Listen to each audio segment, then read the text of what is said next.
Well, hello again. I'm Stephen Cummings. This is the Citizens Community Forum, another edition. Our objective is always to have an engaging, interactive, and civil discourse, and in so doing, help develop a culture of peace and understanding, and yes, through citizens' participation. Our guests are persons who express views, opinions, and perspectives of their own, and that may not necessarily be that of the FBN network or the Citizens Community Forum or that of the host. Our topics are also wide-ranging. Discussions at times may be emotionally charged, but surely we can always find common ground irrespective of our differing views. Now, it was only a few days ago we heard of a cyber attack on one of our own local domestic food distribution chains, Massey stores to be exact, which was forced to shut down its entire operation because of a reported cyber attack.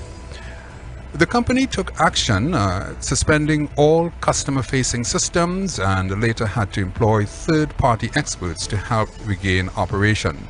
This admission of a cyber attack came less than a week after Area Post, another organization, a courier company, also confirmed that the credit card information of several customers was compromised after many clients were alerted to what was called an unusual activity on their credit card accounts. Of course, cyber attacks are not exclusive to or unique to Trinidad and Tobago only. In recent years, it was reported that numerous high-profile cyber attacks which occurred in other countries resulted in sensitive data being exposed. For example, the 2017 Equifax breach compromised the personal data of roughly 143 million consumers, including birth dates, addresses, and social security numbers.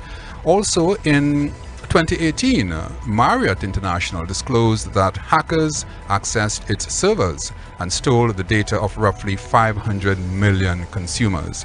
In both instances, the cybersecurity threat was enabled by the organization's failure to implement, test, and retest technical safeguards, such as encryption, authorization, or authentication, and firewalls. Well, in the world of business, and according to one former Cisco CEO, John Chambers, he is quoted as saying that there are two types of companies, those that have been hacked and those who don't yet know they have been hacked.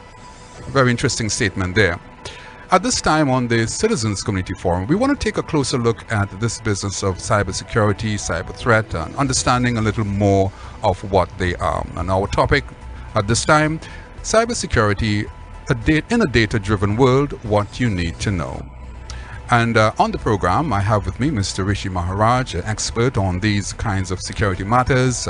It was around 2008, 2009, when working with the Ministry of Public Administration, Ministry of Information, when the now Managing Director of Privacy Advisory Services Limited, Mr. Maharaj, also had an opportunity to be part of shaping the Trinidad and Tobago National Data Protection and Data Privacy Policy. He has worked with over 12 government ministries. And Mr. Maharaj, welcome again to the Citizens Community Forum. It's indeed a pleasure to have you back again. Thanks for having me, Stephen, and good night to all your listeners. No, thank you so much again.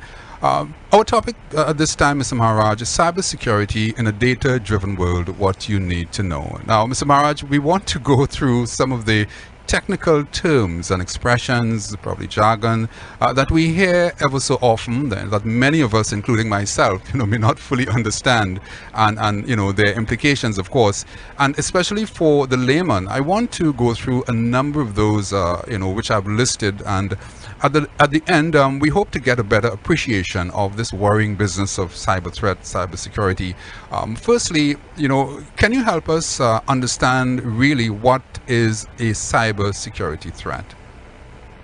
So basically, a cybersecurity threat is most organizations now are online. Most organizations now have systems that your computer, your internet, everything is connected to the internet. So everything's connected to servers and everything's connected to an online presence. So because of that, cybersecurity is ways of protecting your most precious assets. And for organizations, as your topic alluded to, it's a data-driven world. And for organizations now, data has now become, we've heard examples of people saying data is the new oil or data is the new soil. So data has now become very much part of what organizations use to be able to reform the way that they offer goods and service and target goods and service to individuals. And that data is now being used and manipulated by organizations through stuff like artificial intelligence and machine learning to make your relationship with any company more personal. So it feels as if they're speaking directly to you, Stephen, or to me, Rishi, and offering things that are unique to us. And cybersecurity is putting proper systems, policies, architecture in place to be able to protect that data or that information or those assets from outside intrusion. All right. Now, I think, you couldn't put it simpler than that, Rishi, in terms of, us trying to get an understanding of, what we mean by, a cyber threat or cybersecurity. The word for me, cyber, is it's akin to what? Space, is it? Something that happens in outer space? Or how did that term come about? Well, I guess cyber came about because things are now out there. It's virtual, All right. A lot of companies are now, so before in companies, you'll go into a company, into a business, and you'll see they'll carry you to the IT room, the server room, which is a big room where all the servers are on, that all the connections, all the cables are connected to. But because technology has increased so much over the last 10, 15 years, and because bandwidth is the thing that you use to be able to transmit data between different systems, that has also increased, and that has also become cheaper because of the way processors are now being built. I don't want to get too technical, but those things have now those server rooms have now gone virtual, and you now see companies using cloud services. There's now something called software as a service or platform as a service, where you don't need to have a physical room to house your data or servers in. There are data centers throughout the world, throughout the Caribbean. So it's by cyber, we mean it's out there somewhere, floating around. Information is in different places. So that in itself also makes securing that data a lot more complex and complicated and important. Well, yes, because it's no longer in one particular room, it's somewhere else. So it's in different places, different pockets.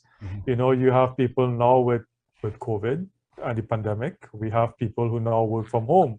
So you're now working from home, but you're accessing the system as if you are at your desk from home through different means that exists out there. So that's now also virtual, outside of the physical office. So all those things are now things that companies need to think about and protecting. As it's interesting that you should say that, Rishi, because you talked about persons who are working from home. Is it that those persons who are working in a home environment might be more vulnerable to these kinds of attacks? Because I suppose if you're working with an established company or an organization, they would have most likely invested in in as much security as they possibly can. Yeah, I think work from home definitely has caused a lot of companies to rethink their security and their networking, because in particular, if you're working in an office, then you'll probably be given an office laptop or an office computer, or you'll probably be plugged into the network, and they will be able to have their proper systems and security things and access controls in place to protect the interaction between you and the online world. For example, some networks in some companies, you can't access Facebook or social media because those things are blocked and stuff like that. But when you're now working from home, you may be working on your own computers, because obviously I think not any company I know of has the resources money-wise to be able to give everybody a laptop, a company laptop. So with the acquired security, yes. Exactly. So in working from home, you're now working on your laptop, and through what we call a virtual private network or VPN, it's a network that you can use now to access your online system. But the company wouldn't know if your virus protection software is up to date, if your computer is up to date. Those things at work IT will do that. But on your home system, they're not sure. So I think the COVID-19 pandemic caused a lot of companies to revisit policies or put proper policies in place, work from home policies. And I know of a lot of companies that asked employees or actually sent out ways to guide employees to upgrade their systems to make sure as best as possible. But you're correct. Working from home in a virtual network does cause a lot more vulnerability in a company being exposed to cyber attacks, again, because it's something that a company wouldn't have control over. Right. Well, certainly, as I said, persons who may have probably small businesses or working from home, obviously, the vulnerabilities are probably, even more because of this unsecured, environment as we have it.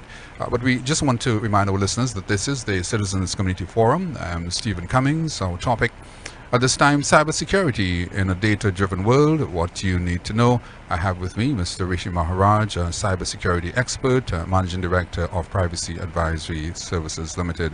Mr. Maharaj, I wanted to, as I said, I wanted to go through some of these technical areas for the benefit of our listeners and, of course, myself.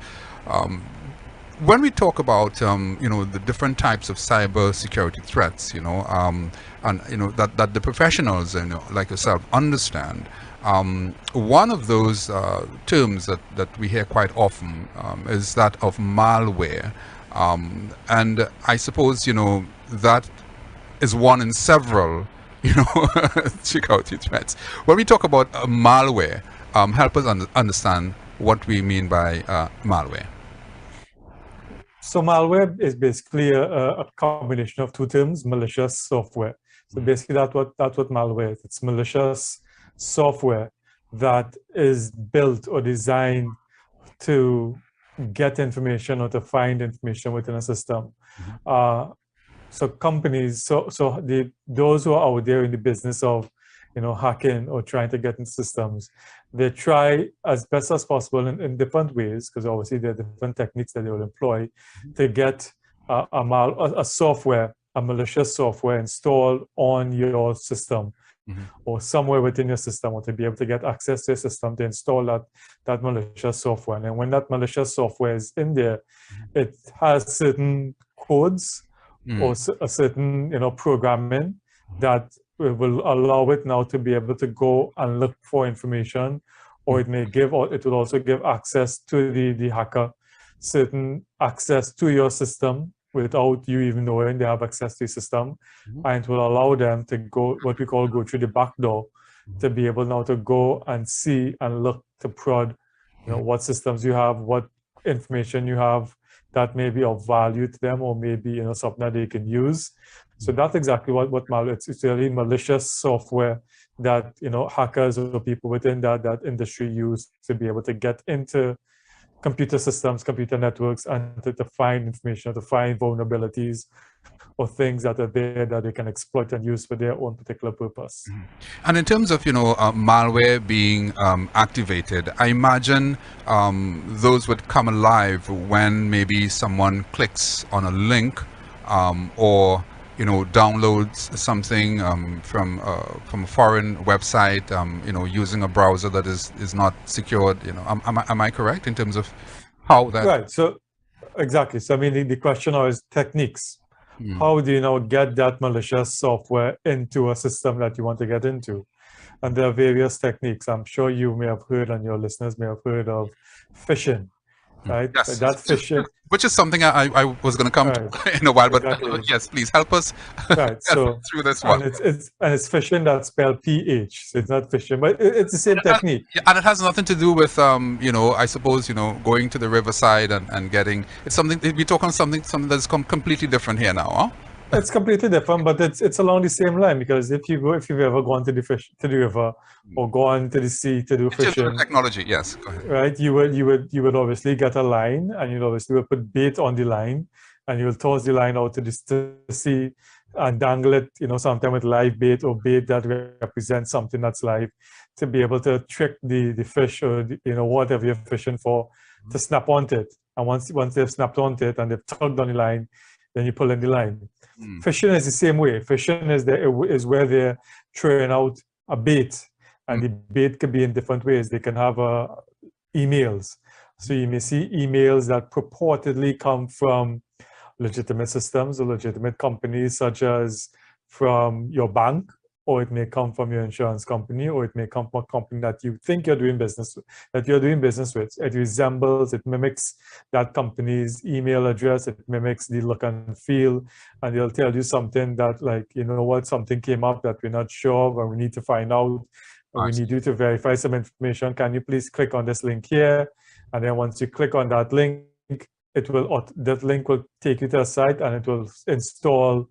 You know, that's one way that they can get information and software into a system. So you've dangled bait in front of you through an email or through other techniques. You know, sometimes you may see different kind of emails coming up on your phones, you know, that you may say, I remember telling the story just last week or week before. I got a WhatsApp text, and I'm now hearing different people getting a similar WhatsApp text that is supposedly from Samsung. And I Googled the area code as I got the text, because I don't really subscribe to these things every when I Googled the area code came from Nigeria. So automatically in my mind, I knew exactly what it was. Yes. But curiosity, I wanted to see how far it could go. So I engaged in conversation with the person. Did you hear that you just got selected to win one of the new Samsung phones that came out? I like, wow, I didn't know that. Okay, how do I get it? They say, okay, all we need to do is get some information from you to verify some stuff. And they gave me a link to click on to be able to verify the information. So then I said, well, where's your privacy policy? I went privacy policy and different things just to sort them out.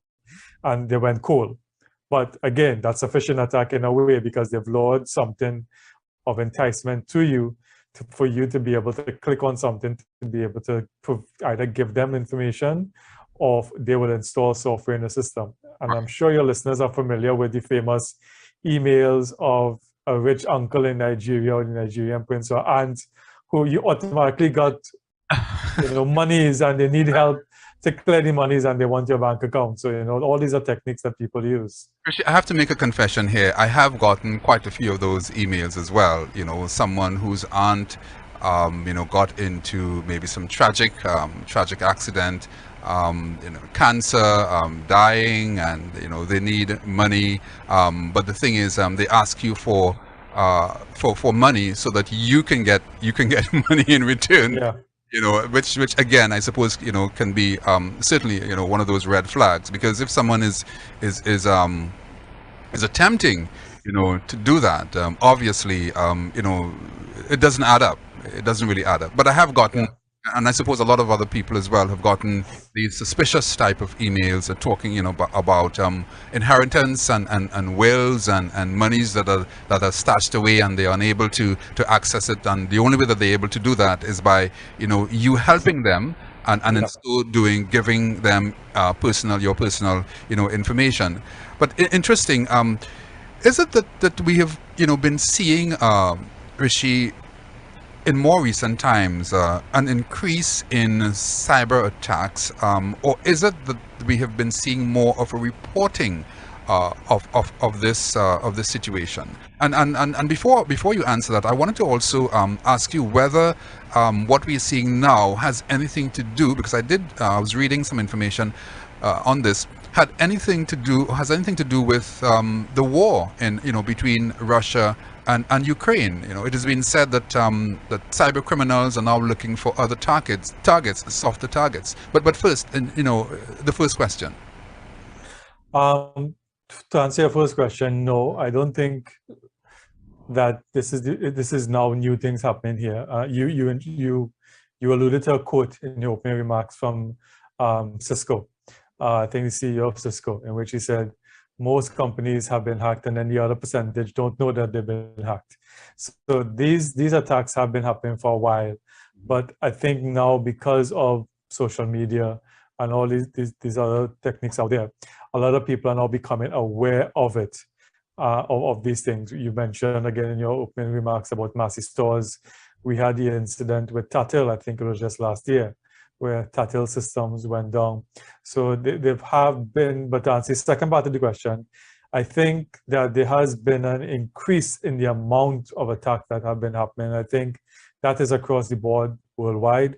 I think with the pandemic, and again, a lot of people working from home and all these different things, there was an increased vulnerability out there. And there had been now a lot of, attacks happening. And that leads me to your third question. Do I think this is linked at all to the Ukraine-Russia war? The answer is I don't know. However, I think that you raised the question there of That's been floating around as well. But go ahead. right. I'll allow you to. Well, yeah. So it's and we've seen this actually in the last maybe 2-3 years, where we've now seen state actors now increasingly funding these organizations or funding individuals who take part in these activities. And I think the most top state actors who sponsor these types of what we call cyber terrorism, which is now the term that's being used in the Western world. Russia, we know for sure Russia has been accused of sponsoring certain high-profile cyber companies or cyber organizations that exist out there.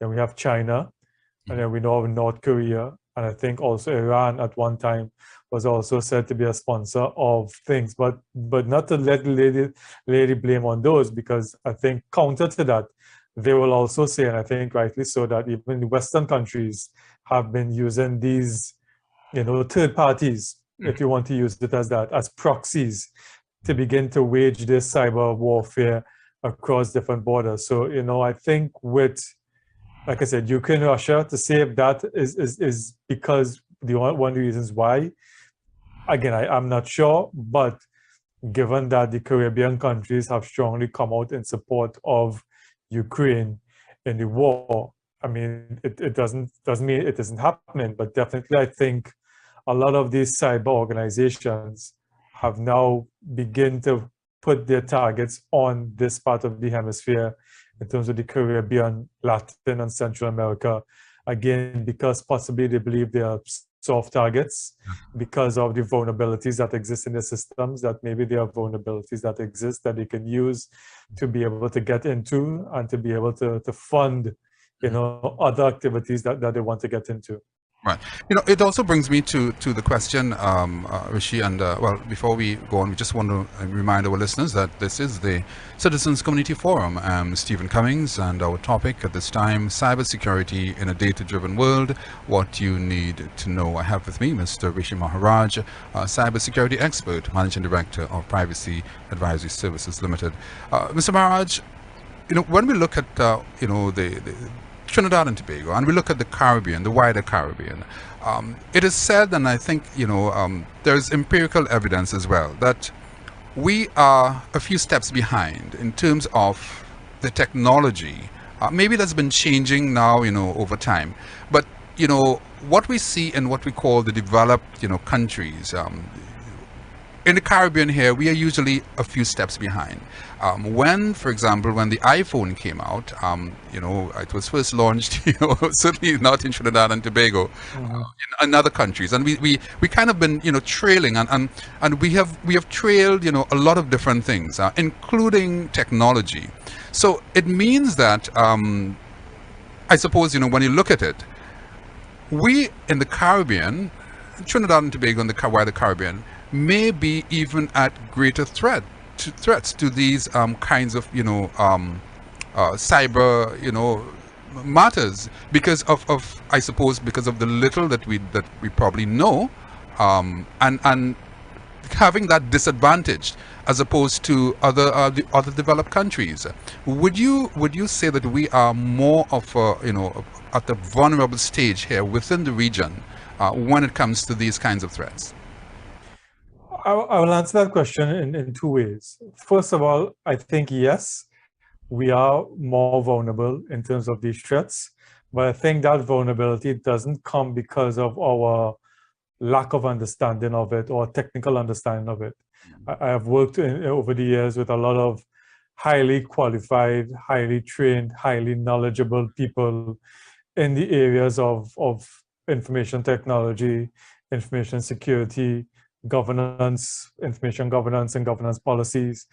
and stuff like that. So I can say for a fact from my understanding, we have a lot of highly qualified, experienced, technical people within these areas throughout the Caribbean. A lot of them have done certifications from ISACA and from different companies out there, and have done degrees in cybersecurity and different things. So I think the know-how and the knowledge and the skill set is there. I think what is lacking, and unfortunately it's lacking from an organizational point of view, is investment in the tools that would be needed to be able to put the proper technology systems in place. But exactly, because a lot of, I think this is something that's not unique to the Caribbean, because a lot of organizations out there, even in the developed world, especially small organizations, it's something that, your budget for information security is often very costly. And many organizations didn't see it as being necessary or needed to spend that kind of money. You have an information security person there, they will do updates every now and then on their software and stuff like that, but invest in the other things that are needed to be able to have a proper infrastructure and the proper resources to be able to manage it. I think that is where we've been lacking. Those things are lacking. But one would argue, Rishi, that, we started this journey, 2009, 2008, somewhere around there. One would think that at least in 2021, we would have made some sort of significant, progress. That is, I suppose, is another criticism that can come against, state policy makers, that, why haven't we invested and is it that we've been lacking in vision in that area? Now I know that just recently the government has been talking, I say recently, more in the last few years, has been talking more seriously about whether we would see some sort of real action. We wait to see, but the discussion has been more of getting into what they call this e-government and this single electronic window, and even the setting up of a ministry of digital transformation. Is it? Do you believe that this is something that we should have been done years ago, Rishi? How do I answer that? When I joined government in 2005, the Ministry of Public Admin, I worked in a division called Public Service Transformation Division. And in that ministry at the time, that's where Dr. Lenny Sate was then the minister at the time, Minister of Public Administration and Information.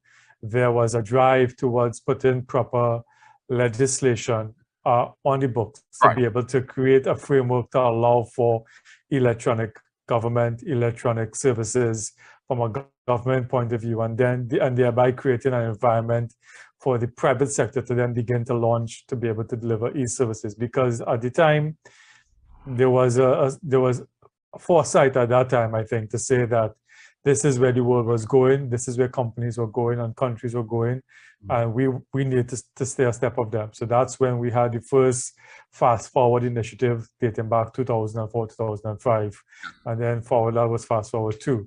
So I think it was there. However, because of politics and because of other things, from a Trinidad point of view, we were once, I guess you can say, the leaders in this thinking and putting things in place.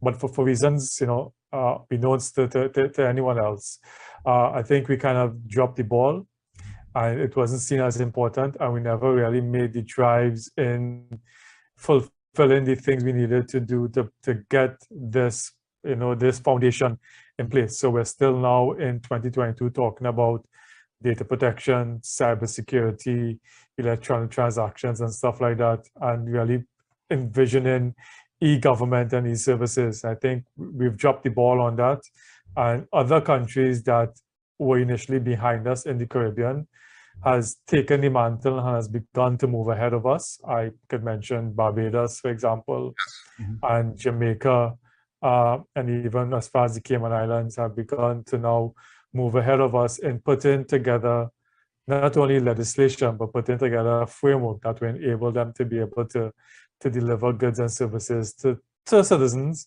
but also to have the proper protections and mechanisms and regulations in place to guide how that happens in the electronic space. All right, indeed.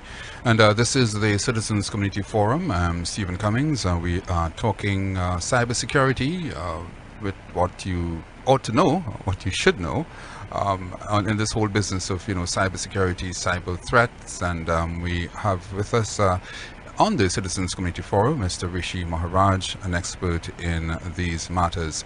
Mr. Raj, we have to go to a short break in a while, but before we do so, I also wanted to, as we're talking about, persons earlier on, persons who can certify themselves, in the profession.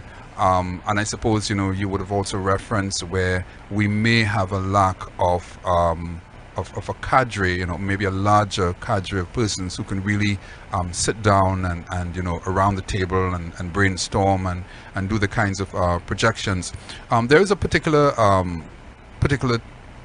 term, well, not necessarily a term, but it's something that's called a CIPM certified person. Explain to us, what that means when we talk about somebody who is CIPM certified.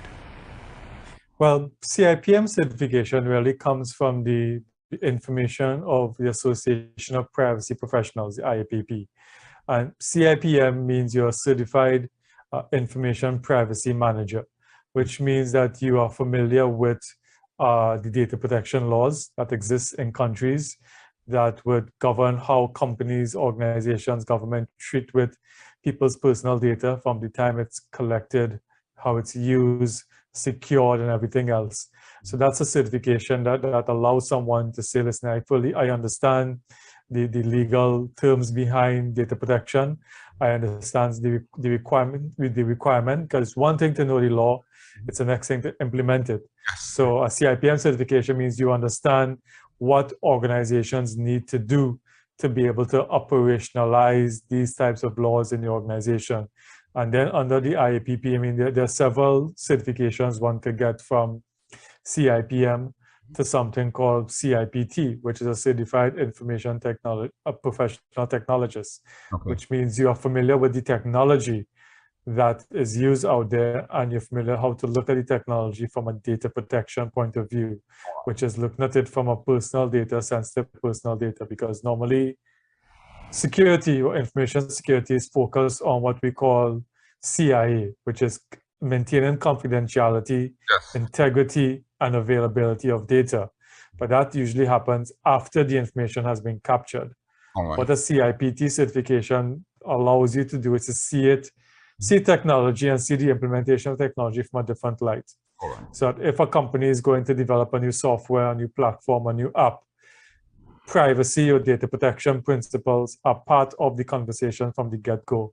So you design whatever applications or software or processes with privacy in mind. So it's built in from the get-go. System, yeah. And it's not an afterthought, and then you have to come put it in afterwards. Indeed. Mr. Maharaj, we have to take a short break now, and when we come back, we will continue our discussion on you helping us go through some of those technical areas, breaking down some of those terms and expressions, so that we can get a better appreciation of what we mean when we talk about cybersecurity and cyber threat. We will be right back. You tell me something, Mr. Cummings. You are seeing asparagus selling in one of those high-end supermarkets. We can't see local tomatoes. So then we come in, we spin it up in mud. I'm not talking about them farmers in Bossop, Marino and Old Vans, or they're only complaining about land and they want land or no. You know something that bothers me? People want change and cannot get it peacefully. They resort to violence in order to get that change. Got the history of the world, and you see that is what is taking place. The difference is that a country like the United States could simply print money, trillions of dollars of support, social support, business support. They're talking about another $2 trillion. So they could print money. We can't do that. If we do that, then we get inflation. So our deficit is problematic. 2011, which I looked at, and that actually came out of the Central Statistical Office. Do we have any updated data? Actually, I was very impressed by your statistical knowledge, Mr. Cummings. Yes, the last census was in 2011, and there would have been population and housing estimates subsequently, and the figures remain about the same. What are some of those other pressure points? Persons who are coming in with problems. Nobody's coming in there to talk about how wonderful their day was. And so the things that show up a lot is a lot of co-parenting issues, figuring out how, after we separated, how to still care for the child well, issues around domestic violence, issues around child abuse. Discussions on health, leadership, governance, crime, education, and social justice. Every Wednesday, 8 to 9 p.m. The Citizens Community Forum. Your host, Stephen Cummings. And welcome back to the Citizens Community Forum. We are discussing cybersecurity, cyber threats, and what you need to know. I have with me Mr. Rishi Maharaj. Before we went to the break, we were going through some of the technical terms, expressions, things that we hear when we hear about cybersecurity and cyber threats. You know, we know that we also been hearing and watching and listening the news the recent days of this threat, you know, that we face, not just here in Trinidad and Tobago, but of course throughout the region and by extension the world. Mr. Maharaj, welcome back. Thanks for having me back. I saw where there was something that is called Emotet. I'm not sure if I'm pronouncing that correctly, but it says that the Cybersecurity and Infrastructure Security Agency, that's the CISA, describes this as an advanced modular banking Trojan that primarily functions as a downloader or a dropper of other banking Trojans. This obviously, you know, they're saying that continues to be among the most costly and destructive malware. Now, I know we talked about malware a little earlier on before we went to the break. What, in your view, is, you know, can be described as the most destructive of these, you know, these infiltration, these systems in this business of cybersecurity that we are talking? Well, I mean, there are different types of codes, there are different types of software that exists out there, you know, that different hacker organizations use to be able to infiltrate organizations. One, like you just mentioned, it's what we call, it's in a way called a Trojan horse. And if you remember, again, your Greek mythology about the Trojan horse, where it was left out as a gift, and then when they let it into the kingdom, inside of it obviously was the army, and the army came out and did their business. So similarly, you know, these types of organizations, and it's interesting how these organizations work, because basically you would think, you know, we are led to believe it's some young teenage or young person in a dark room with a hood over their head, you know, looking to get into people's system and stuff like that. Yes. But these are very sophisticated types of organizations. And these organizations actually, you know, sell their services out there on, you know, what we call the dark web. The dark web is more or less, you know, those types of websites that, you know, people don't normally go on, or that you normally can't get access to from your normal browser, such as your Google Chrome or your Internet Explorer or Mozilla. But there are different types of Internet Explorers that you can use to be able to, or browsers that you use to get on these dark webs, where these organizations will basically, you know, they will offer you this, what we call a kit or a starter kit, that you pay X amount of money from, that will give you the instructions and access to the code or access to the software that you could use to launch your own attacks on different companies. And part of the deal is that if you're successful and you get monies out of it, that a certain portion of the money will be given to them, and then you keep whatever for yourself. So these are very sophisticated type organizations that exist out there.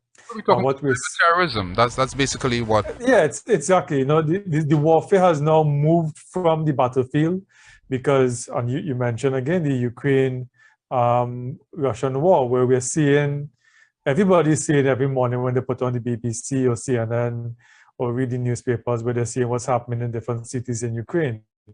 What you're not seeing or hearing, and I am seeing and hearing it because I follow these guys on Twitter, is where you're seeing these groups out there from the West that are now launching cyber attacks on Russia, Russia infrastructure, Russia banks, Russian ministries, and Russian departments. Similarly, you're seeing cyber groups coming out of Russia or who are affiliated with the Russian governments launching similar cyber attacks on Ukraine, on their infrastructure, on Western government infrastructure, such as utilities, such as banks, and everything else. So this battle that you're seeing in Ukraine and Russia is a good example of where, apart from what you're seeing on the TV, with the bombs and the tanks and everything else, there's another battle that's taking place online between both sides in terms of trying to attack each other's vulnerability and take down systems and take down infrastructure that could be very detrimental. I think just last year, if I can cite an example, I think it was last year, I believe it was last year or year before, but I think last year where there was a case in the US where I believe their water resources in one of the states in the US was taken down because of a cyber attack. And just think of that, because all these systems now, software, electricities on grids in these countries are now online. Yes, and taking on these grids could take down a whole infrastructure for a city, banking, security, all those things will be knocked offline, and it creates a void that could be taken advantage of. One wonders, Rishi, if we might be attempting, to do something maybe a little too quickly or a little too fast in some areas, because of our ability to probably, not fully understand, the system. We are still learning. We're in that learning process that, whether some governments may need to probably not want to just push that button where they can fast track, because a lot, as I said, a lot of things we've been talking about, e-government and this single electronic window. One wonders maybe if we should take a step back and really look at our infrastructure first, and have the right cadre of persons trained on to understand the system. That is a question that I believe is also a valid one. But certainly when we talk about a denial of service, which is another of those areas that we hear of quite often, and it is coined DOS, a denial of service. What is this really? So a denial of service attack is really when you flood a website with all kinds of requests, because normally websites are built to take certain amounts of traffic in it, depending on the kind of website it is. So Amazon obviously is built to take a lot of traffic. So their bandwidth and the capabilities is built to take that amount of traffic. But then other websites, like say, for example, a government website, may not be built to take that amount of traffic because they're not Amazon. Right. So they're not going to be getting people coming from Trinidad or from the Caribbean or from the US, millions and millions of people. So they're built to take a certain amount of traffic within coming in. It's like a doorway. So you're built to take a certain amount of people coming into the door at any particular time. So what happens? So you're in a sort of a quarantine type situation where you're allowed, you have, I suppose we had an example here with the COVID-19 where only a certain amount of people are allowed to enter into a particular area at a particular time. Yeah, so when you sign up, for example, for a hosting site, if you have your own website, your own e-commerce, because, for example, my wife has her own company and we set up an e-commerce website for her. You have different levels of services depending on the amount of traffic you're thinking you can get. And because of that, they will allocate certain amounts of bandwidth to you to be able to allow your service and your site to stay up.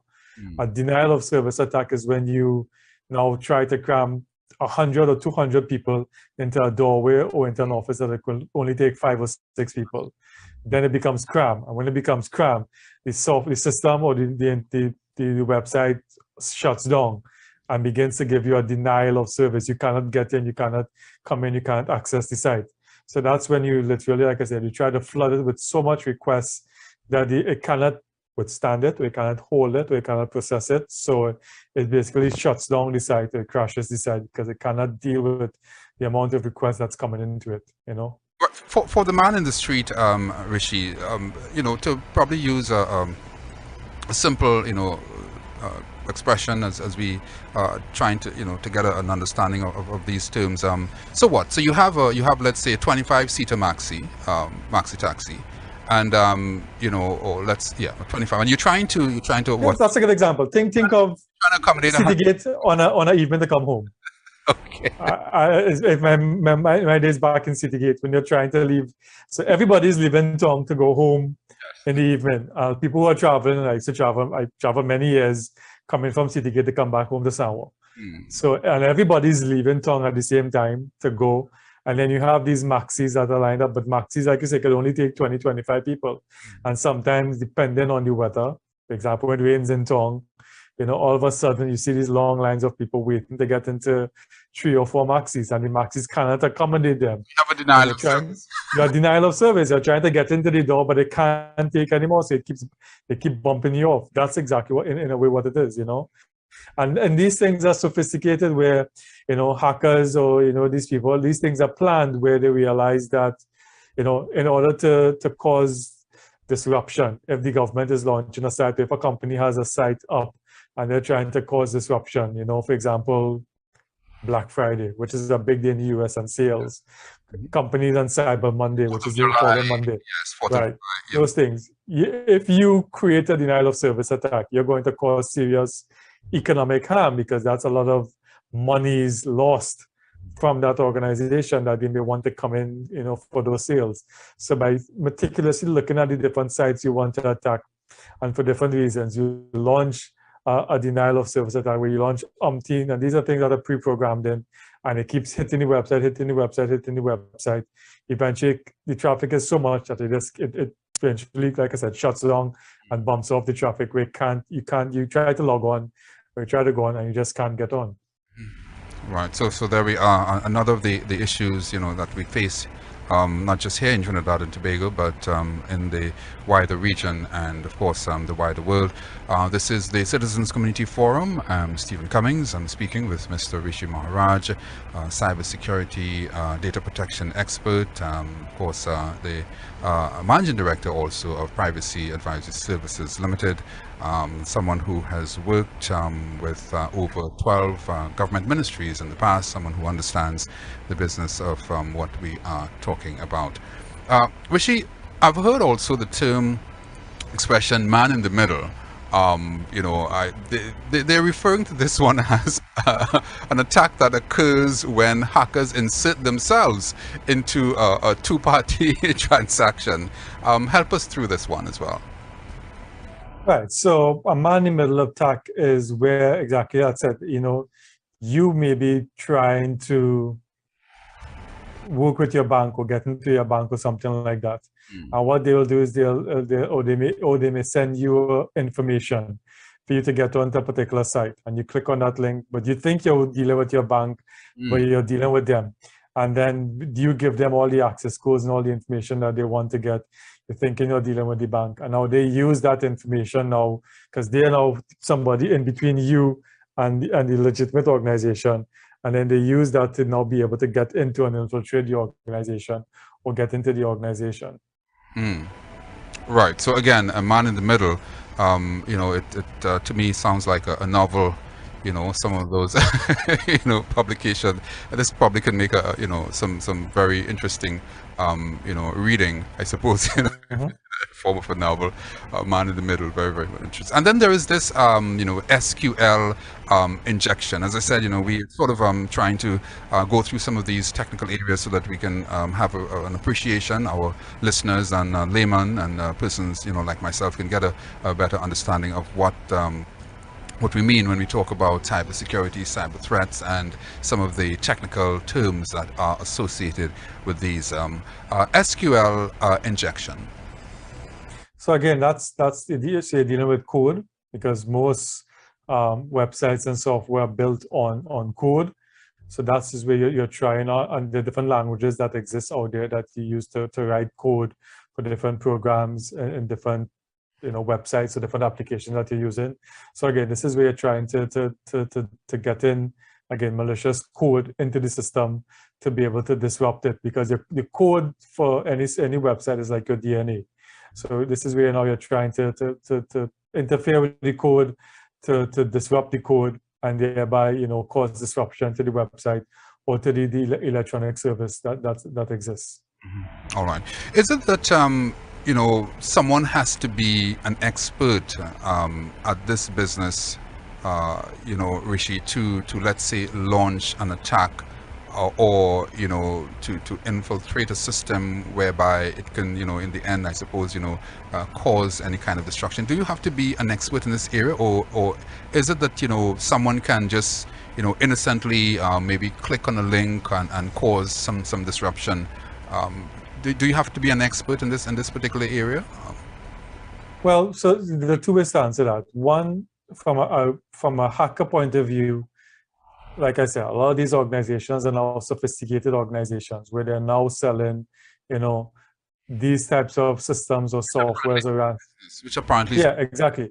So they're selling these things as a service, ransomware as a service, where you may not be, you're familiar with code, you're familiar with hacking, you're familiar with these different things for IT system, but you don't have, you want to get access to these types of technologies to be able to infiltrate a system. Like I said, they're now selling these things as a service where you pay up a certain membership fee or whatever like that, you get access to certain types of technology or code or software, and they give you, in some cases, they even give you a guide-by-guide handbook to teach you how to do these things, and then you can infiltrate a system.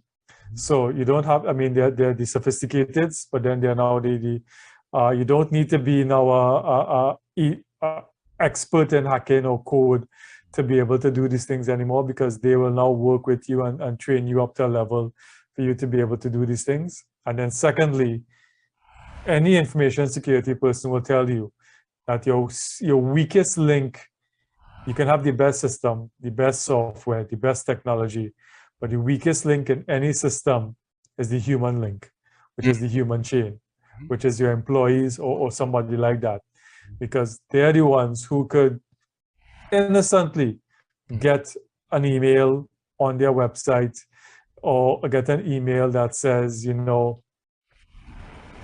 you win a new laptop or something like that, and give you an innocent link to click, and you click on the link, and then you enter certain information, and then you've given them access to your system. Or, people, that's why now a lot of companies now are dissuading employees from using their own, USB drives and stuff like that, because especially if they have it on their own system home, because their own systems could be infected. And then they use that USB drive and stick it into the system, and then that could cause infection. So even within any IT person will tell you, the weakest link to any system is always the human link, and always the human element of causing disruption. Some of it could be malicious, but most of the times, maybe 80-90% of the time, is because it's innocently, they've done something and are supposed to click on a link. The system didn't work to flag an email as spam. They've clicked on it, they've innocently given out information that they thought was legitimate, and the system gets infiltrated. Right. So again, another area of concern there that we should be aware of, and all this business of trying to protect ourselves, in cyberspace, as it were, becomes also, all necessary. I suppose when you're talking about the human element, and that element of human error as well, Rishi, I've also heard some advice that are given quite often, that even with a simple password, that you need to change your password ever so often.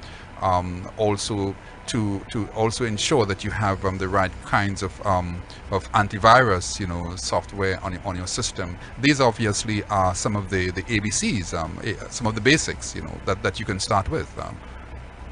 Yeah, from an organization point of view, even if you're a small business, and most small businesses now are running online, make sure you have proper antivirus software in the systems. There are a lot of antivirus software available now on the market that you can get.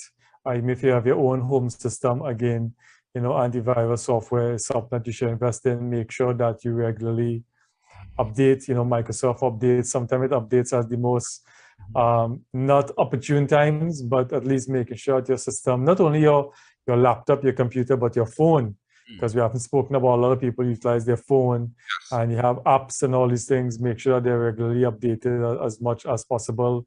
And even in using passwords, again, human nature, we like to use things that we remember. So we may use the same password for about 3 or 4 different sites. I myself have been guilty of that in the past. I'm slowly starting to change that. Use for organization point of view, if you can invest in, if possible, again, this is talking resources and monies, invest in technology that allow for what we call 2-factor authentication and not 1-factor authentication. So 1-factor is when you log in with your username and password and you get in. 2-factor authentication is when you log in with your username and password, and then they may send a code or something to your email address or something to your phone that you now have to enter that code in to be able to log into the system. So you have 2 separate ways to be able to log in. So if one fails, you have another fail safe. So there are different, again, ways and mechanisms and techniques that people can use to ensure that, you know, they are regularly updated as best as possible. All right. And this is the Citizens Community Forum. We are talking cyber security, cyber threats, and we have with us Mr. Rishi Maharaj, an expert in these matters, someone who has had over 12 years working experience in several government ministries, ministries, and understands these things. I've also seen where it is said that cybersecurity, practices continue to evolve as the internet and digitally dependent operations develop and change. And according to SecureWorks, which is an organization, people who study cybersecurity are turning more of their attention to 2 areas, and they're referencing here those 2 areas as one being the Internet of Things, and the other the explosion of data. Individual devices that connect to the internet and other networks, they're saying offer an access point, for hackers, as you've just referenced there, Rishi. And with all of this that's happening, with the advancement of technology, and what we are supposed to be in a state of progressing towards I suppose a better life in terms of the convenience, we seem to be having all these issues as well. Some persons might say, okay, we are making 2 steps forward and probably 3 steps backward, because we have to face up to these kinds of things that we will continue, to have this challenge with cybersecurity in Trinidad and Tobago. I'm wondering if you might be an advocate, Rishi, for some sort of increased.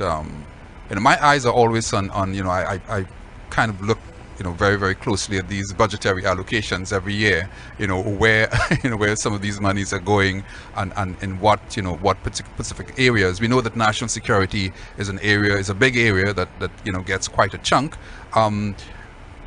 In terms of budgetary allocations, do you believe that we should be putting more resources in terms of not just financial, but more so towards the development of that human capital? I know we reference, probably that lack of persons who may be able to really get a handle or have that sort of a forward-thinking kind of mechanism.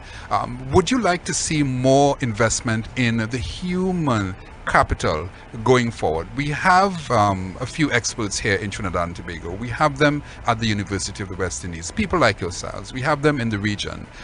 Would you like to see more investment in the human capital as we talk technology and cybersecurity?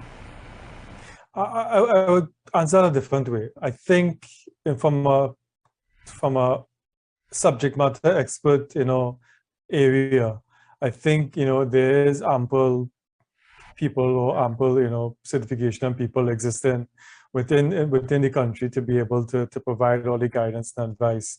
I think what we need is to put a lot more training and awareness and education into, as I mentioned before, your weakest link is your human link.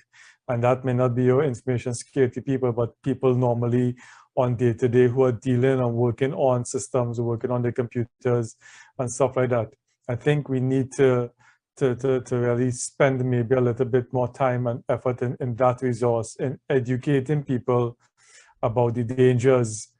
Because I mean, I would not sit here and be an advocate to say we need to advance in technology. I think the world has always been about advancement and moving from the age of the sugarcane and slavery to the Industrial Revolution, and then from the Industrial Revolution, we had the changes there now to in the digital revolution and the new way of doing things. So the world has always been about continued changing and development. Evolution. So I think evolution has always been there. So I think we need to educate, spend more time in educating and training, within the ministries, within out there, because you reference just now the Internet of Things. And yes, all these things are good. You have your connected car, you have your connected, in other countries, you have your connected fridge where it can guide you as to when you're running low on milk and eggs and stuff like these things. I mean, everybody likes convenience, and these things provide us a sense of convenience that makes it a lot more easier. But I think spending time in educating, training, and awareness of normal citizens and employees about the do's and don'ts and the dangers that exist out there, I think that is critical, because I think that is where your single source of failure could exist. And because, like I said, you can invest in the best IT managers, security experts, put in the best firewalls and the best software and technologies and things in place. But unless you educate the normal, day-to-day activities, because there's actually a famous ad in the IT sphere where you have a boxing ring, so you have the two fighters there. So on one end, you have a company with all the latest technology and software and systems. And then on the other end of the scale, let's say introducing Dave, who's just a simple guy in his t-shirt on his laptop doing work. And again, he's the biggest threat to your systems, because he could innocently, again, like I said, go visit our website, download something malicious, and all the monies that you've invested in goes to waste. All right. So you have I think we need to, right. So you have. I think we need to invest money in that, and also in incident response planning, which is once it happens, because unfortunately it is going to happen, because everybody is susceptible and vulnerable, even the biggest companies out there. When it does happen, what do we do to now treat with it from a communication standpoint, from an information security standpoint, from a regulatory investigative standpoint, investing in ensuring that if an incident or security breach does happen, that we have the resources, the skill set, the knowledge to know exactly what we need to do to act and not be chasing the ball. I think that's another thing organizations don't do, is that they don't have proper what we call incident response plans to be able to treat with an event what it happens. And then it gets out in social media, and then you lose control over everything. Indeed. Well, we are almost towards the end of the program at this time. But before you go, Rishi, I wanted to also, in closing, talk with us about the business of crisis management and tying that into the threats that we face on a daily basis, cybersecurity threat. Do you see the need now for not just government ministries, but organizations, companies to have a closer look now at their not just reviewing their crisis management policies, but also looking at it from a data-driven viewpoint? Definitely, I think they need to do that, because, like I said, let's look at it from a Caribbean point of view. We now have in the Caribbean, for example, Jamaica and Barbados, recently passed and implemented their data protection laws. They both recently appointed information commissioners to regulate these data protection laws. And these data protection laws have what we call data protection breach standards, which is that if a company suffers a data breach that involves personal data, you now have to report to the regulator within 72 hours, 3 days, of what the breach is, what happened, what you're doing to deal with the breach, or what things you put in place to deal with the breach. And you also have to contact data subjects or the customers or the people who have been affected, whose data has been affected by that breach. What that now changes the conversation, like I mentioned, is that companies now need to ensure that they have proper incident response plans, not only to deal with it from a security standpoint, which is, you know what happened, have your backup system in place to be able to get back up, but from an investigatory standpoint, because these things may be criminal offenses that you may need to involve the police. So you need to collect proper evidence and things in place from a crisis communication standpoint, because you want to control the narrative if something happens. You don't want social media to explode and then you're playing catch up. Yes. So you have to deal with it from a communication standpoint, and then from a, like I mentioned, a regulatory standpoint. If you have to report to a regulator, like a commissioner, information commissioner, or somebody, you need to make sure you have staff who knows what they need to collect to be able to generate that report to the regulator. So having a proper incident response plan that covers both your information security team, legal advice, because it's something we need legal guidance, communications, and everybody else to be able to help you deal with it. It's not just an information security issue, it's an organizational issue and should be treated from an organizational standpoint. Because we're talking about, crisis management and crisis communications, just managing the system as best as you can in that regard. Mr. Maharaj, we are out of time at the moment, and we want to thank you so much for taking the time once again to join us on the Citizens Community Forum. It has been a pleasure. I suspect that we're going to have a part 2 sometime soon. This business of cybersecurity is going to, and cyber threat, is going to be with us for quite some time. We've been, hearing so much about it more in recent times here, as it,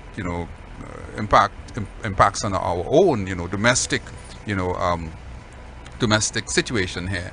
And again, it's one of those areas that we'll have to revisit again. Thank you so much for taking the time once again. Thanks for having me.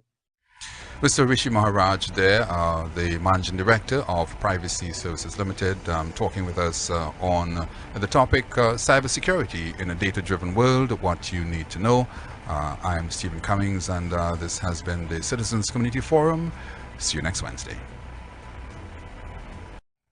It was a famous poet who once said, "They came for the Jews, and I did not speak out because I was not a Jew. Then they came for the communists, and I did not speak out because I was not a communist. And then they came for me, and there was no one left to speak for me." Words there from famous poet Martin Niemöller, 1892 to 1984.